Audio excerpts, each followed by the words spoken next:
بسم اللہ الرحمن الرحیم۔ اللہم صلی علی محمد وعلی آل محمد۔ السلام علیکم دوستو، امید ہے آپ سب لوگ خیریت سے ہوں گے۔ میں آپ سب دوستوں کو خوش آمدید کہتا ہوں۔ آج کی ویڈیو آپ کے لیے یقیناً بہت فائدہ مند ثابت ہوگی۔ آپ لوگ چینل پر نئے ہیں تو میرے اس چینل کو سبسکرائب کر لیں، بیل آئیکن کو پریس کر دیں تاکہ اس طرح کی مزید انفارمیٹیو ویڈیوز کا نوٹیفیکیشن آپ کو بر وقت ملتا رہے۔ ہمارا آج کا ٹاپک ہے تربوز کے فائدے۔ تو چلیے شروع کرتے ہیں۔ موسم گرما کی آمد ہو اور آم اور تربوز کا ذکر نہ آئے، ایسا کیسے ہو سکتا ہے؟ تربوز کی ابتدا ساؤتھ افریقہ سے ہوئی تھی۔ 10ویں صدی میں یہ چائنا میں بے حد مرغوب پھل تھا اور بڑی تعداد میں اسے اگایا جاتا تھا۔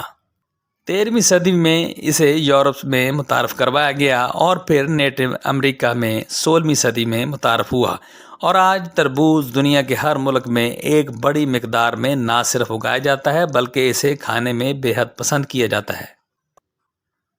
تربوز ایک سبزی بھی ہے اور پھل بھی، لیکن اس کا استعمال پھل کے طور پر ہو رہا ہے۔ اس کو عربی میں بطیخ، انگریزی میں واٹر میلن کہتے ہیں۔ تربوز دریاؤں کے کنارے کاشت کیا جاتا ہے، بے شمار طبی خصوصیات سے مالا مال ہے۔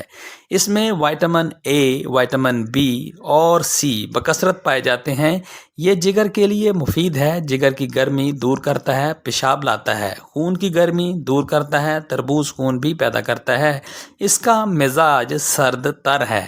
اس کا استعمال اگر نمک کے ساتھ کیا جائے تو اور بھی فائدہ ہوتا ہے۔ تربوز کھانے کے فوراً بعد پانی پینے سے نقصان کا اندیشہ ہوتا ہے۔ عموماً ایسا کرنے سے دست لگ جاتے ہیں اور بعض دفعہ ہیضہ بھی ہو جاتا ہے، اس لیے احتیاط ضروری ہے۔ کوشش کریں تربوز کھانے کے بعد پانی نہ پیا جائے۔ تربوز کا استعمال دل اور دماغ کو تقویت دینے کے لیے بہت مفید ہے، نیز یہ بلڈ پریشر کو بھی ختم کرتا ہے، پیاس بجھاتا ہے، گرمی دور کرتا ہے۔ دائمی قبض کا مریض تربوز کا استعمال کرے تو دائمی قبض ختم ہو جائے گی۔ تربوز ٹائیفائڈ میں بہترین غذا ہے۔ اگر مثانے میں پتھری ہو تو وہ بھی تربوز کے استعمال سے خارج ہو جاتی ہے۔ تربوز کو اگر شکنجبین کے ہمراہ استعمال کیا جائے تو یہ یرقان کے لیے بہت مفید ثابت ہوتی ہے۔ کھانا ہضم ہونے سے پہلے اگر تربوز کھا لیے جائے تو اکثر ہاضمے میں خرابی پیدا ہو جاتی ہے، اس لیے بہتر یہی ہے کہ تربوز کو خالی پیٹ یا پھر اسے کھایا جائے جب کھانا تھوڑا ہضم ہو چکا ہو تاکہ بدہضمی کا اندیشہ نہ ہو۔ تربوز دیر سے ہضم ہوتا ہے۔ کوشش کریں کہ جس دن تربوز کھائیں اس دن چاول ہرگز نہ کھائیں، چونکہ دونوں چیزیں بادی ہیں، اس لیے اس سے بھی بدہضمی کا خدشہ ہو سکتا ہے۔ تربوز کو شہد کے ساتھ کھانا بلغمی مزاج والوں کے لیے بہت مفید ہے۔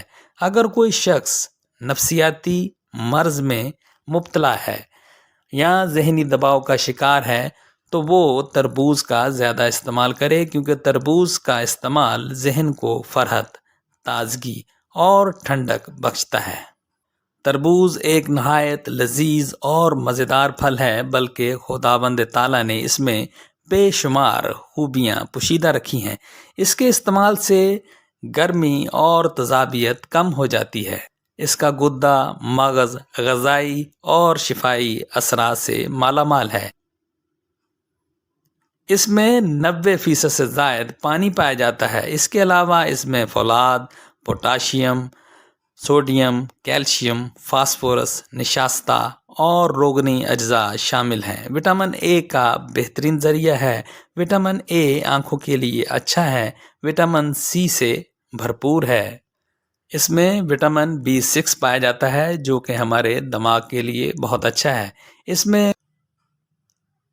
اس میں کولیسٹرول نہیں ہوتا۔ یہ پھل پاکستان کے ریتلے علاقوں سمیت افغانستان اور انڈیا میں بکثرت پیدا ہوتا ہے۔